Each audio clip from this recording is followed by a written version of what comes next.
Quando eu comecei o meu canal, em 2013... Qual que era o cenário dos canais de ciência? Quando não você tinha. começou? Quem que tinha? Não, tinha videoaula. E tinha o Iberê? Já. Tinha o Iberê na época, é verdade. Só? Tinha o Iberê. Não, provavelmente existiam vários outros canais que eu não conhecia na época. Que não porque conhecia, não tinha não esse era tamanho grande, que tem tá. hoje. Então, eu lembro que eu descobri em 2012, mais ou menos, 2 canais que pra mim serviram como influência.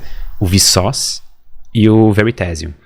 Inclusive, eu conheci os dois pessoalmente em 2 eventos separados, já que eu fui. Inclusive, o último foi há 2 semanas. Ah, é? E, assim, foi tipo a experiência de conhecer meus heróis de adolescência, sabe? Então, Que foi uma legal, coisa cara. muito fantástica, assim. E mais fantástico ainda pra mim foi, tipo, estar lá com eles Como no evento. igual, né? É, exato. E quando eu comecei meus vídeos em 2013, eu comecei por um único propósito. Eu falava inglês. E eu assistia aquele conteúdo e adorava. Os meus amigos não falavam inglês. Então, foi muito na inocência que eu comecei. Foi tipo assim, ok, eu já sabia fazer vídeo de Minecraft. Eu tinha um canal de Minecraft. Você tá brincando? Tinha. Ele, inclusive, assim, ele era grandinho na época. E ninguém sabe qual era aquele canal até hoje. Eu acho que ele foi deletado naquela era que o YouTube... Eu nunca deletei, mas eu acho que o YouTube talvez deletou naquela época que mudou a homepage, que não sei o que aconteceu. Mas eu tenho outro canal que as pessoas já descobriram, que é de uma outra época, assim. Que eu já era adolescente, já tava fazendo uns vídeos melhorzinho e tal, mas enfim. A experiência prévia com o YouTube eu tinha. Aí eu pensei, cara, tem todo esse conteúdo bacana. No Brasil eu não vejo nada disso. E eu quero muito que meus amigos também tenham acesso a esse tipo de vídeo, sabe? Mas não sei o que você pensava, mas se eu tivesse na tua pele, eu dificilmente acharia naquela época que era possível ganhar dinheiro com divulgação científica. Não existia Eu nem conhecia o termo divulgação científica, pra ser sincero. Não é? Hoje em dia todo mundo fala, não, claro que dá pra ganhar dinheiro, mas no passado não era assim, não. Ah, não é todo mundo que Será fala que isso, alguém não, vai querer assistir aula, assistir eu explicando alguma coisa? Não era. É. O YouTube era entretenimento. A única coisa que eu sabia é que eu não queria fazer vídeo aula. É, porque era aquela o que tinha. coisa de... hoje vamos falar disso, vamos relembrar tal... Ah, tá. Tanto é que quando a iniciativa do YouTube Edu começou no Brasil, que era tipo a iniciativa educacional do YouTube, em 2014, eu tinha 1 ano de canal, 20 mil inscritos na época. Quem me colocou pra dentro foi um grande amigo meu também, que eu tenho como grande... como se fosse tipo assim, um mentor pra mim no Brasil, que foi o Rafael Procópio, do Matemática Rio.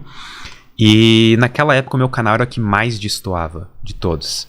Por 2 motivos. Primeiro, eu era um estudante da graduação ainda, não estava formado.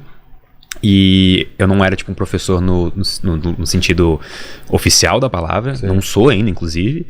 E também pelo sentido de que o meu canal era o único que não era videoaula. Eu era o único fazendo tipo os vídeos que eu tava fazendo naquela época daquele jeito, sabe? E eu meio que fui construindo o avião conforme ele foi decolando, sabe? Eu lembro... Quando eu fiz o meu cadastro no AdSense do YouTube, aí eu tinha, naquela época, pra fazer a verificação, tu tinha que receber uma carta em casa. Aí eu recebi a carta. Tinha que ter 1000 inscritos já? Naquela época não tinha nada disso. Naquela época era só a carta e tudo mais. Aí eu lembro que eu tenho emoldurado lá em casa. Tenho o meu AdSense tá emoldurado em casa. Você foi aceito e tal? Sim. Putz, que legal. Isso foi bem, assim, influência dos meus pais, sabe? Tipo, eles guardam todos esses documentos, eles vão acompanhando a trajetória. Eu lembro da primeira vez que eu cheguei, eu tinha lançado 2 vídeos, eu acho. Um de o que aconteceria se você caísse num buraco negro e o outro de o que é temperatura e escala Kelvin. E, inclusive, isso era uma maneira de eu extravasar nas aulas, que eu tava no terceirão. Ah, tá. Então eu tava estudando pro vestibular. No começo do terceirão eu achava que eu queria fazer medicina, então eu tava estudando até cair minha bunda, assim, sabe? Tipo, tem estudantes que querem prestar medicina fazem, o que não é saudável. Eu odeio esse sistema, mas é o que a gente tem. E aí era uma maneira minha de extravasar, porque naturalmente eu tinha inclinação pra física, sabe? Naturalmente eu sabia que aquilo era o que eu queria fazer, só que eu tinha medo. E eu até me lembro de quando eu era criança, eu tinha uns 7 anos, eu adorava falar sobre planeta, espaço e coisa assim. Eu lembro que um dia um amigo do meu pai tava lá em casa, ele falou pra uma criança de 7 anos, tu seria um bom físico. Eu falei, eu adoro educação física. Sabe? Eu falei... sabe? Era uma coisa assim, nunca tinha nem passado pela cabeça. E aí eu comecei a fazer, eu lembro que nos 2 primeiros vídeos, assim, eu cheguei na minha conta do AdSense em $1. Uau. E eu falei pros meus pais assim, cara... Ganhei meu primeiro dólar. Eu ganhei meu primeiro dólar fazendo vídeo pra internet. E meus pais não entenderam. Porque eles, como assim, né? Na cabeça deles não entrava a ideia de que dava pra ganhar dinheiro na internet. sabe? Tipo, eles ouviam falar na época, tipo assim, tinha outro youtuber grande, estava começando, assim, a coisa de youtuber mesmo no Brasil. Eles ouviam falar, mas, pô, nunca queria imaginar que na casa deles talvez teria um crescendo, assim, né? E a coisa foi indo, fui fazendo mais vídeos, e eu sempre fui uma pessoa muito interessada na parte de filmmaking. Eu sempre gostei muito da parte de captação, edição. Hoje em dia eu não edito mais meus vídeos. Mas nos primeiros eu editava no começo. Nos primeiros 4 ou 5 anos da minha carreira eu editava e fazia tudo. A primeira pessoa a entrar na equipe do Ciência... Sabe como que eu aprendi a editar? Eu falei pro Castanhari e não acreditava, com um vídeo do Castanhari ensinando a editar no Premiere. Sério? Porque, tipo assim, eu não sei editar. Uhum.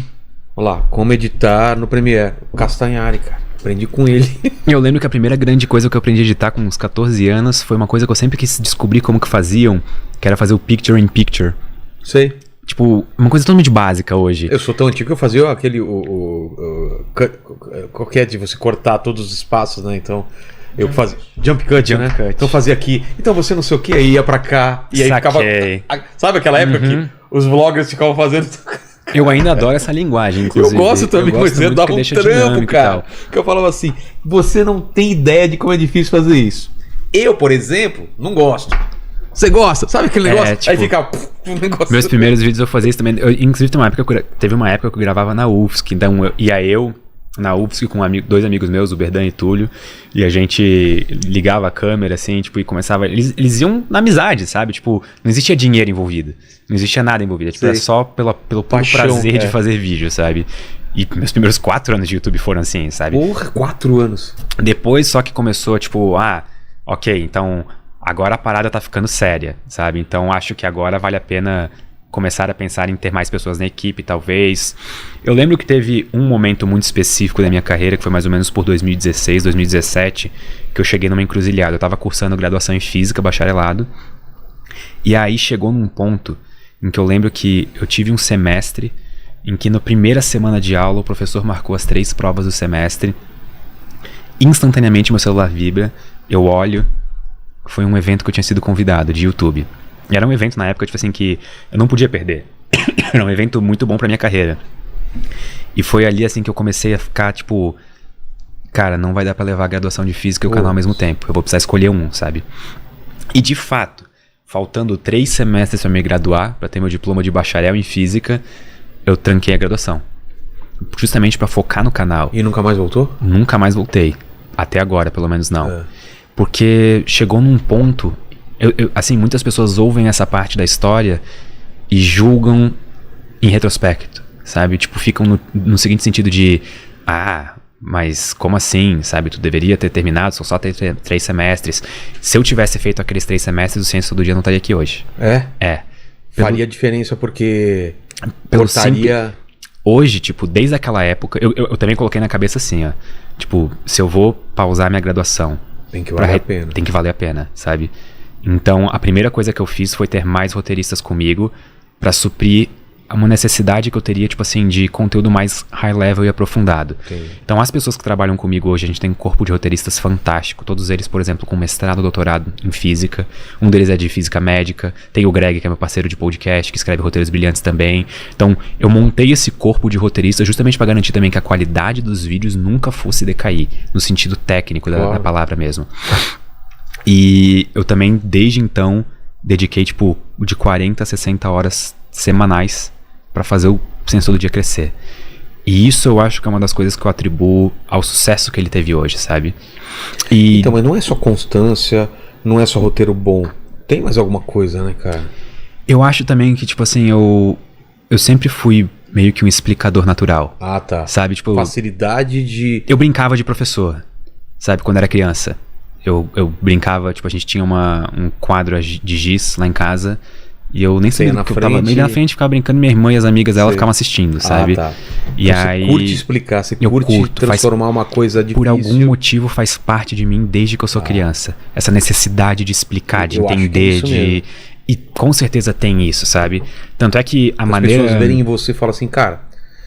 Eu tenho vários vídeos aqui, mas sobre esse assunto apareceu o Pedro, eu vou ver com ele, porque eu entendo quando ele fala. Sabe? Tanto é que a dinâmica de trabalhar com os roteiristas, ela é engraçada até porque os roteiristas, eles são brilhantes. Eles manjam muito dos assuntos que eles estudaram pra falar. Só que quando eles me entregam um roteiro, não é um roteiro do Ciência Todo Dia. Claro. Ele só é um roteiro do Ciência Todo Dia depois de passar pela minha mão. E mesmo eu recebendo um roteiro, eu lapido ele tanto que às vezes eu chego a gastar 1-2 dias só pra finalizar um roteiro que já tá finalizado, Escolher as palavras certas. Escolher as palavras certas, o tempo certo de falar, o jeito certo de colocar os conteúdos. Às vezes eu reescrevo o roteiro inteiro, mesmo tendo ele, tipo, praticamente pronto, sabe? Porque eu acho que é isso que faz o diferencial do Ciência Todo Dia. Fora, é claro, daí as partes, tipo assim, de... Como eu tinha, tipo, minha paixão por filmmaking. Sim, então, de a colocar paixão imagens, de colocar essa exemplos, imagem, exemplo, coisa assim. Eu acho que isso tudo ajuda a construir essa... Você produz também as animações, os videozinhos, a trilha... A trilha sonora? Sim. Sim, a gente tem hoje um compositor na equipe. É mesmo? Que ele faz as trilhas sonoras dedicadas. Então... E quando você precisa demonstrar alguma coisa, ou imagem, tudo... Aí a gente tem a diretora de arte, a Karina, que faz as animações. No começo eu fazia. Caramba. Mas aí chegou um ponto em que para conseguir produzir mais vídeos eu tive que contratar pessoas para fazer aquilo. Só que também nada disso seria possível se não tivesse um cenário econômico crescendo por trás, que foi a Creator Economy. Basicamente, tipo assim, foi tipo... O mercado de influência começou a crescer. Tá. E as empresas viram os conteúdos como, por exemplo, Ciência Todo Dia como algo vantajoso de investir. Entendi. E eu, em contrapartida com aquele dinheiro, consegui investir em produção. Consegui fazer vídeos melhores, com mais qualidade. Hoje a gente tem 17 pessoas... patrocina. Patrocinava. Pra mim também me patrocinou. É esse tipo de coisa. Isso, exato. A ASUS chega pra gente e fala, cara... Eu colocava antes meu dinheiro em outras mídias, eu vou colocar nesses caras agora. Exato. E aí, é verdade. E aí eu uso ainda todo esse dinheiro pra parte da produção. A gente tem 17 pessoas na equipe de Ciência Todo Dia hoje, pra fazer a máquina girar, mas sabe? todo mundo bom, né? Todo mundo extremamente bom. Que nem bom. eu, que tenho gente boa. Pô, o Paquito. Tu quer outro emprego? Eu de dizer... Até falhou a voz. De dizer que eu não sou o pior da equipe. Você é o segundo pior da Eu sou o equipe. segundo pior, exatamente. Tu quer ser o 18º membro do Ciência Todo Dia? Eu te valorizaria mais, tá ligado? Olha só, agora balançou, hein? Aí já é a terceira proposta que eu recebo aqui. Exatamente. Quem foi mesmo que te fez a proposta? A Haru já falou de me levar. Verdade. O Iberê já falou. É verdade, cara. O pessoal fica esperto, hein? É. Esperto. E não podemos falar quem é o pior funcionário. Não pode ser mencionado. Não pode ser mencionado. Exatamente. Isso daí deve dar um processo. Não, é que a gente só zoa, né? Tá. E então, assim, eu acho que tem todo um cenário envolvido por trás, verdade. Sabe? E assim, eu vejo... Não daria pra você fazer o que você faz hoje há 10 anos atrás. Né? Não. Tanto é que, tipo, por muito tempo eu consegui levar o que eu fazia, porque eu era estudante e meus pais meio que custeavam meu estudo, sabe? Entendi. Só que poderia ter dado tudo errado. Eles poderiam ter custeado meu estudo e eu ter aproveitado, tipo, esse tempo que eu tava na faculdade pra fazer vídeos e tudo mais, não dá nem nada. Sabe? Eu teria me formado em física, continuado meu plano de carreira até 2015 era me formar, fazer mestrado, doutorado e seguir carreira acadêmica. E aí depois fazer o que com isso? O teu plano? Trabalhar Dar aula. Dar aula? É mesmo? É.